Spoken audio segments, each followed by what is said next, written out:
Hey everyone, welcome to Spiritual Journey. My name is Colleen Jorgensen, and we are going to talk about the first full moon of February landing on the 1st of February. As the moons always do, they're in this process of rotating around, and pretty soon as we get into the next few months, that moon's going to flip over, that full moon's going to flip over, and it is going to start to arrive at the end of the month instead of the beginning of the month. And the same with the new moon does that as well. So right now the new moons are landing about in the middle of the month, the Ides of March. And so we have this moon that is almost ready to flip around to the latter part of the month. So today, February 1st, not today, but on February 1st, we are going to have our second full moon of 2026. And the full moons I find aren't as important as the new moons that are emerging in the middle or at the beginning of 2026.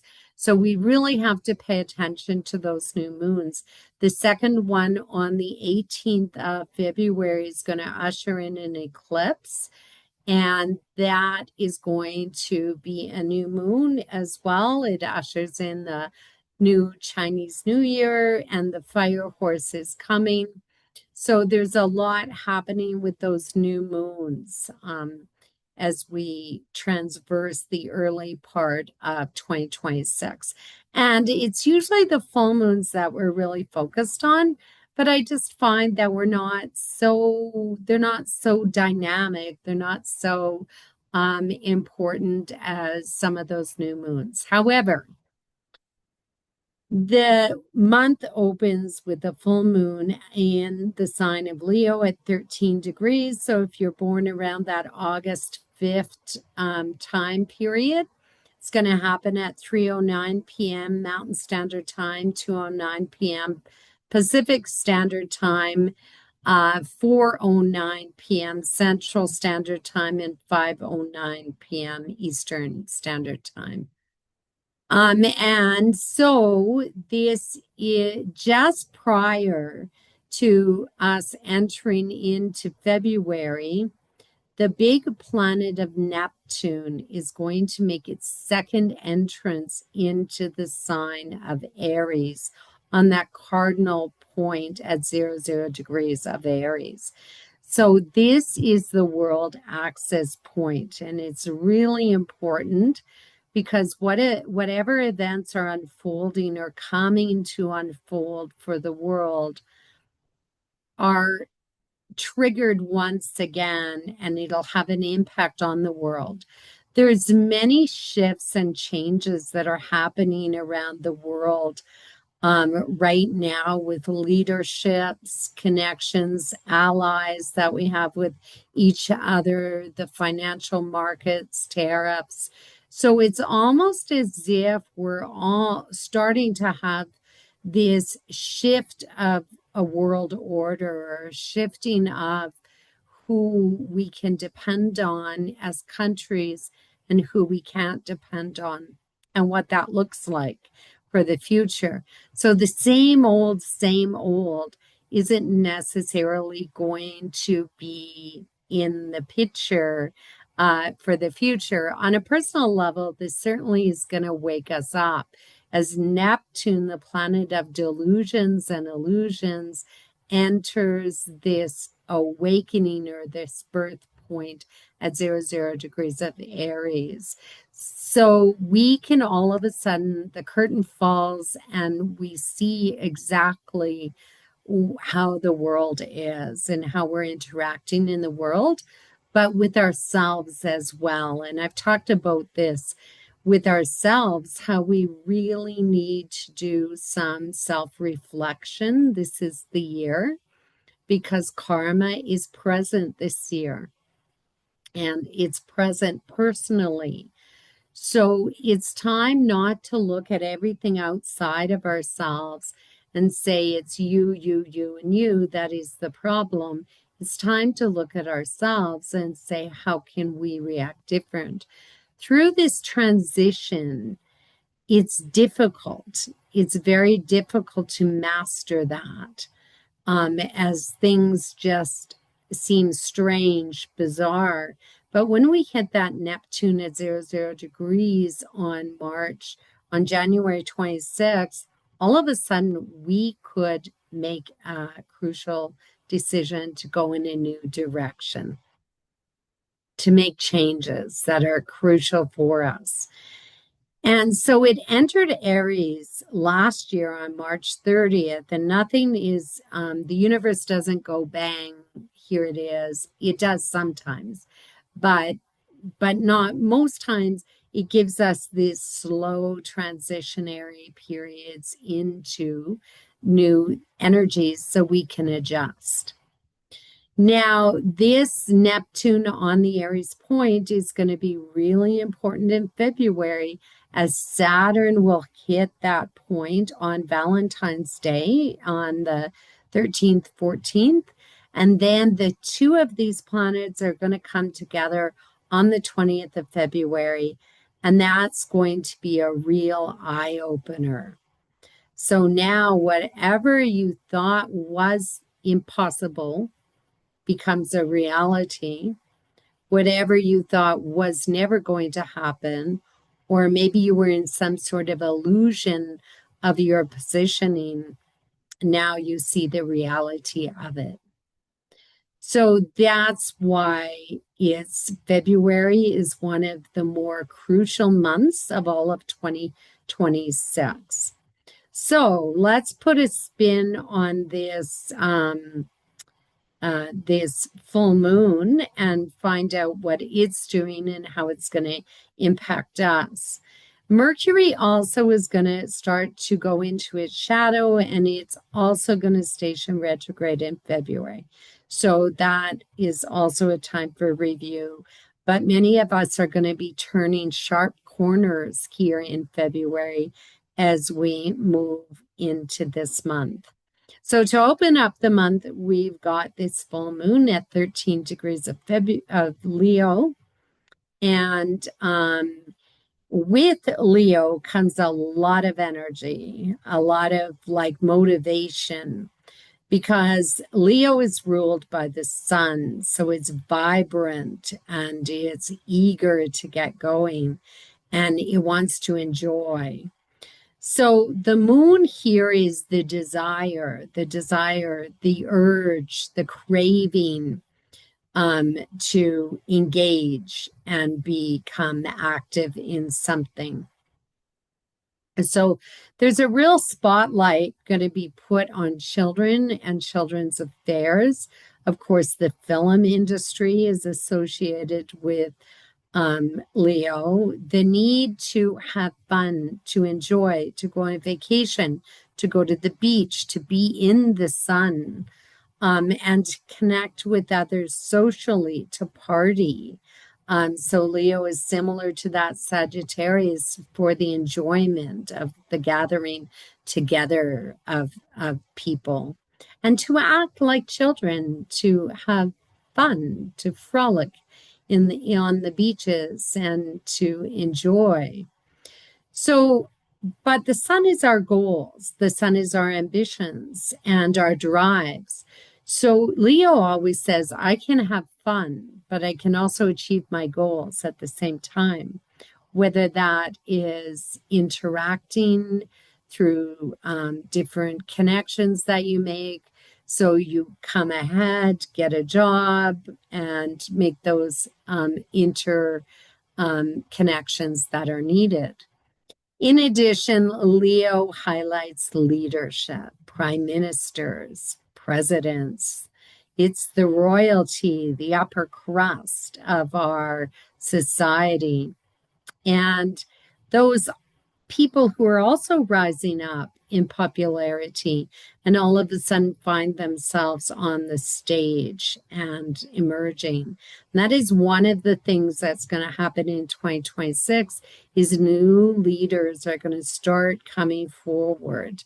They're going to start coming forward with powerful messages of how we can become unified and become a world.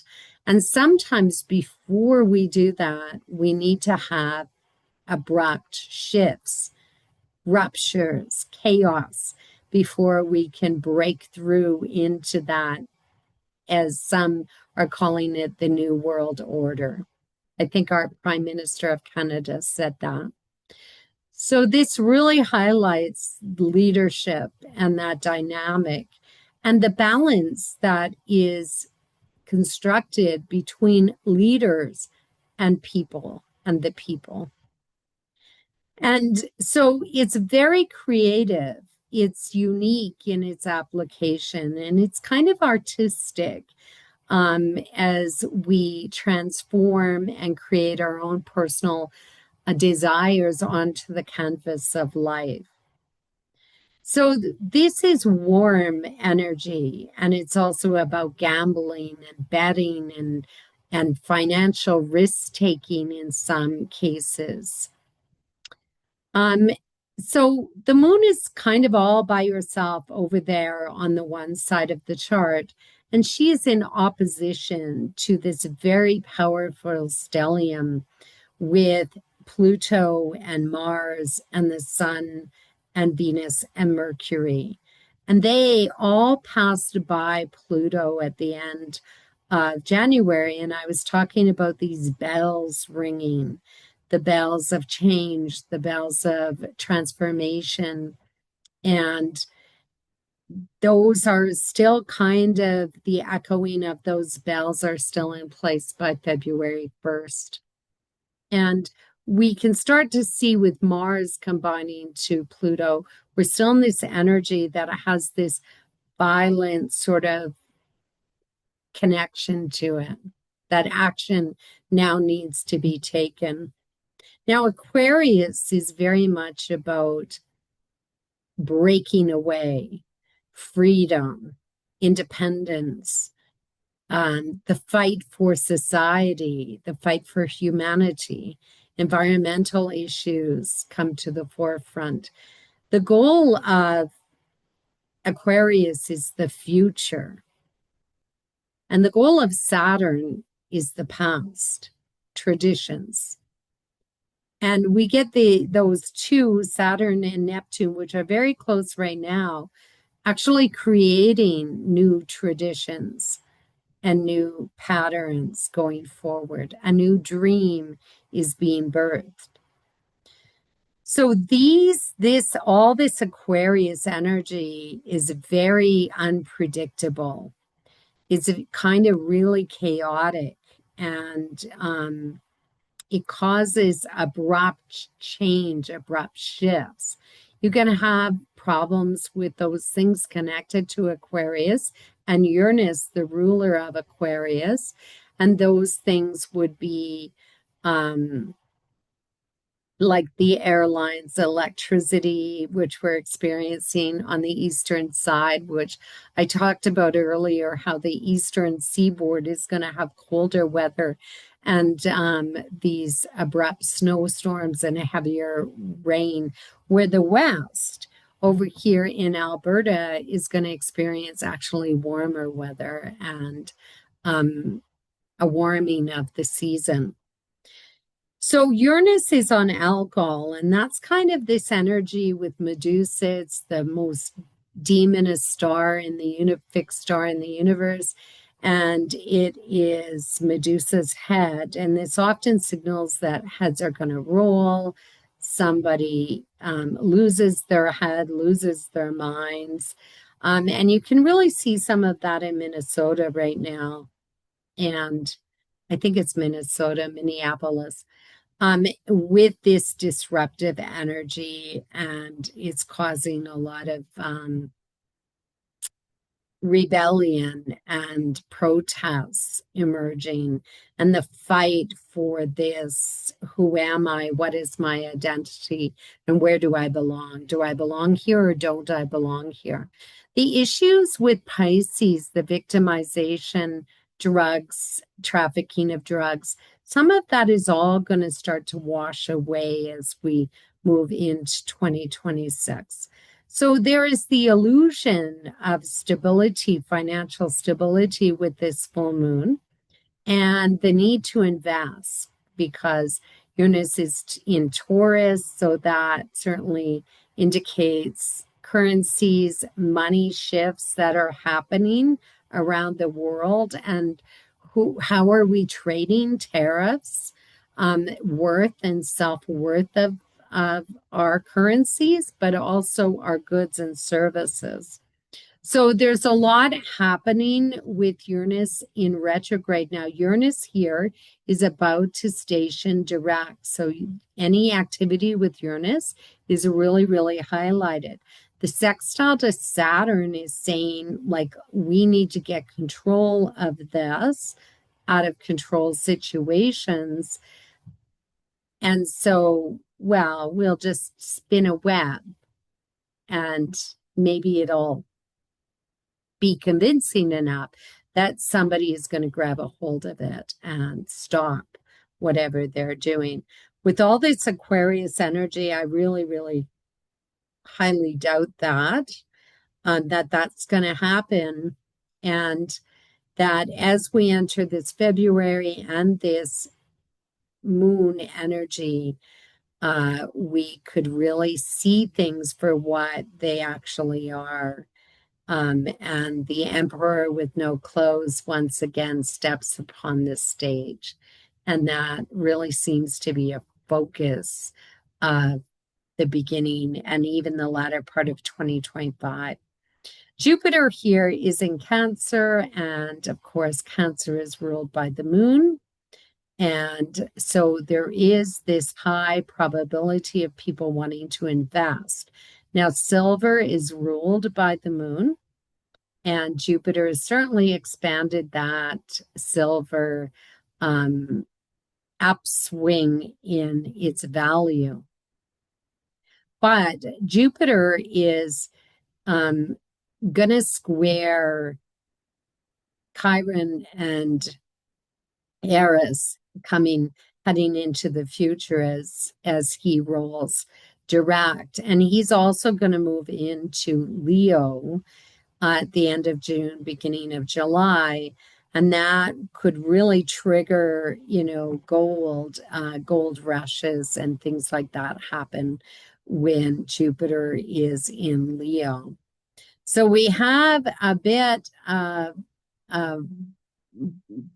volatility as we head into February, and abrupt shifts and abrupt changes as we head into the middle of the month, as we get to that eclipse. And eclipses are wild cards in the energies and patterns of astrology.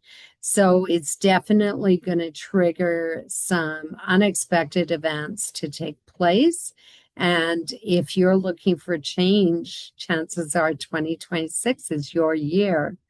And so do connect with me next time on one of the videos, and we'll talk about that eclipse and the fire horse that is coming in and the new moon that is associated with it. So get out there, enjoy yourself with this Leo full moon, and connect with your children and the people that you love the most. So I will be back again as soon as I can. Have a great evening. Bye-bye.